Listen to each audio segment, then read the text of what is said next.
And hello, everybody, as we get ready for the 15th Sunday. And what those numbers mean much to you or not, I don't know. But the church here, each year we have each week a different number.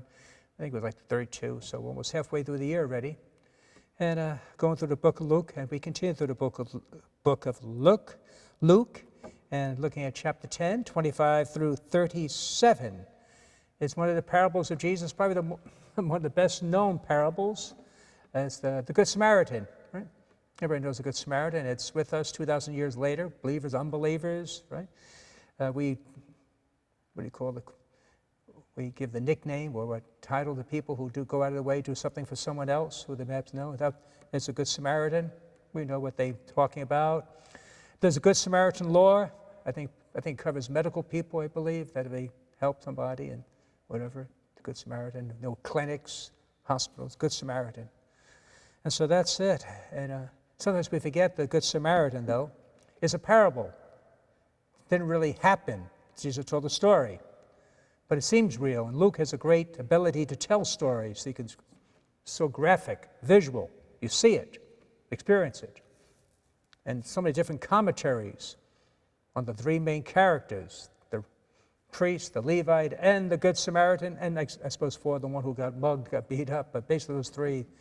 And they argue what was their motivation, why they did or why they didn't, and reading into things. I said, guys, and one was Matthew Kelly just the other day, listening to him. He said, I wonder what happened to the fellow who was, restored to health. How did he live his life after that? I say, Matthew, the guy didn't exist. There is no life after that. But it's such a visual story that we actually believe it's almost lifelike. And maybe it was based on a true story sometimes, that Jesus does that, his parables. So like Law and Order, supposedly fictional, but it always says that this is based on some sort of actually true happening. So I imagine this also probably was something that happened, and Jesus may alter or change it a bit as well. So let's look at it then. And behold, the lawyer stood up to put him to the test, saying, Teacher, what shall we do to inherit eternal life? He said to him, What is written in the law? How do you read? And he answered, You shall love the Lord your God with all your heart, with all your soul, with all your strength, with all your mind, and your neighbor as yourself. And he said to him, You answered right, do this, and you will live. But he, desiring to justify himself, said to Jesus, Who is my neighbor? Jesus replied, A man was going down from Jerusalem to Jericho. He fell among robbers, who stripped him and beat him and departed, leaving him half dead. Now by chance the priest was going down that road, and when he saw he passing by the other side. So likewise a Levite, when he came to the place and saw him, passed by the other side as well. But a Samaritan, as he journeyed, came to where he was, and when he saw him, he had compassion, and went to him and bound his wounds, pouring on oil and wine. Then he set him on his own beast and brought him to an inn and took care of him. And the next day he took out 2 denarii and gave them to the innkeeper, saying, Take care of him. Whatever more you spend, I will repay you when I come back. Which of these 3 do you think proved the neighbor to the man who fell among the robbers? He said, Well, the one who showed mercy on him. And Jesus said to him, Go and do likewise. I mean, there's so much to say about this. And even as I'm reading it, different thoughts pop into my mind. I'm just going to jump to the very last verse. When Jesus asked him, And which of these do you think proved neighbor to the man who fell among the robbers? How did he reply? He said, The one who showed mercy on him. Well, I point that out because he didn't say the Samaritan. He knew who he was, but he couldn't bring himself about to say the Samaritan, the one who showed mercy. Because the Jews sort of hated the Samaritans. They were the enemy. So even here, he heard this, he couldn't say that, he couldn't give credit. He couldn't recognize the Samaritan, the one who showed mercy. And even Jesus' listeners hearing this, the priest and the Levite, we expect them, or they expect them, they're the heroes of the story. They're the ones who will save the day. They're the ones who step in, but we see they didn't do much. And so then Jesus says, the Samaritan, And they probably expect something worse, but the Samaritan might go over and kick him, who knows, or rob him, or who knows what they were expecting the Samaritan to do. But shockingly, Jesus makes him the hero. Now we hear it doesn't bother us at all. Fine. But for them, oh, that made him probably uncomfortable. No, he can't be the hero. So why the Samaritans? What's so bad about the Samaritans back in, maybe the exact date, they were overrun by the Assyrians. And that was 8th century before Christ, 800 years. They exiled the 10 northern tribes, and some remained there. And they brought their own mixture of religion with the Jewish faith. They set up a temple on this Mount Gerizim. And so that's sort of the half-breed, impure, tainted, spoiled the Jewish faith. And therefore they wanted no part of them. The Samaritans saw the Jews as racist, unkind. So that's why they hated them, the Samaritans. And even just begin this parable. The lawyer, not the lawyer we understand it, in court of law, but the one who studied the law, God's law, that's a lawyer. And he put Jesus to the test. That's what they like to do. Because like this guy's the lawyer, well educated, and who's this guy? Maybe a carpenter's son, thinking that he knows better, he knows more. Let's see what he has to say. And he asked that one vital question: what shall I do to inherit eternal life? Wow. Is there any other more important question than that one? And we're all here for a very, very short time. So what comes after this? Where you spend eternity. So I don't know about you, if I'm in that crowd, he asked that question, teacher, what shall I do to inherit eternal life? I'm all ears. I don't know, what do we have to do, right? What's expected? Like the first day of class, maybe high school, but I know college, graduate school, whatever.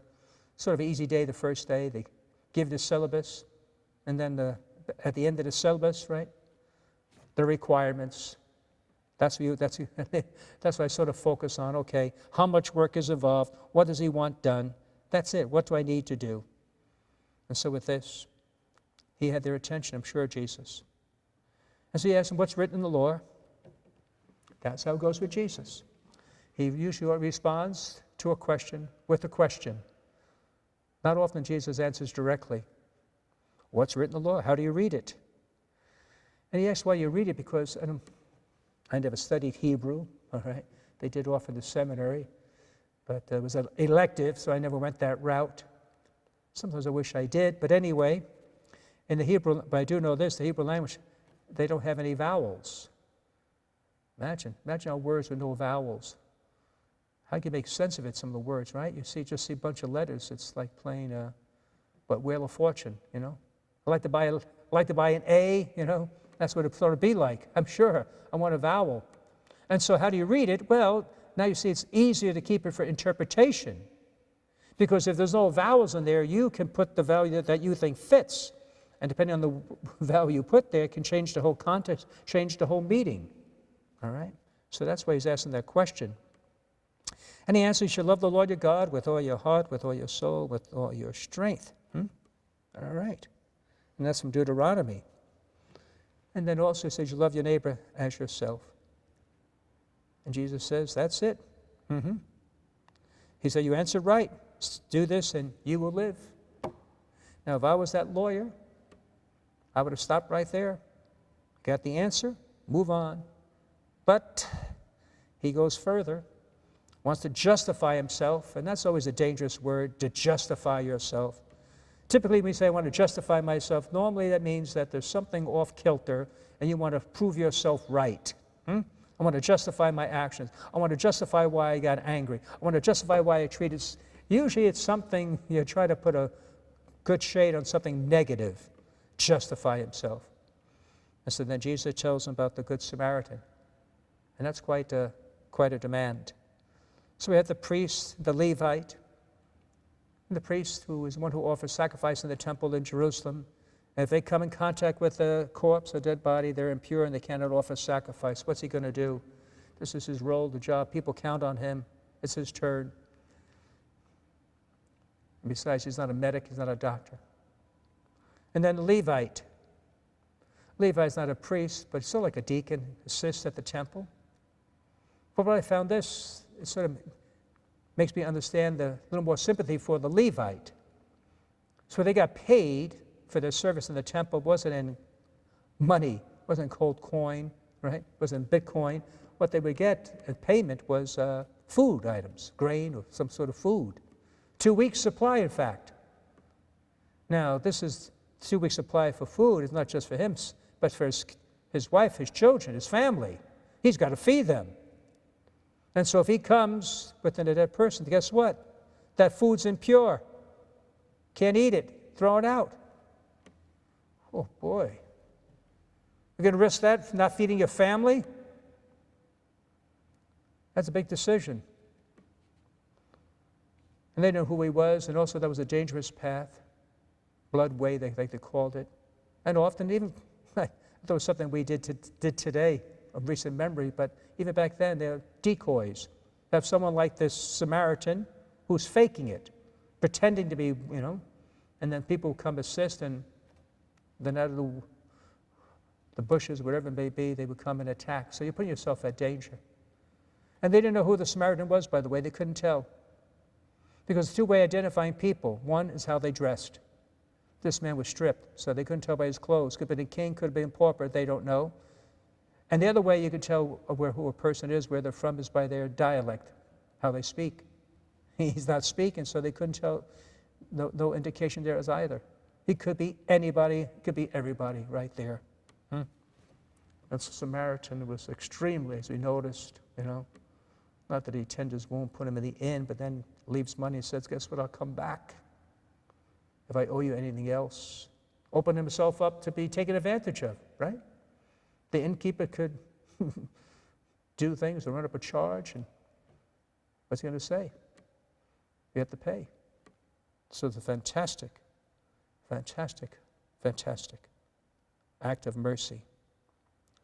But the one thing I want people before, when I hear this, is that he had compassion.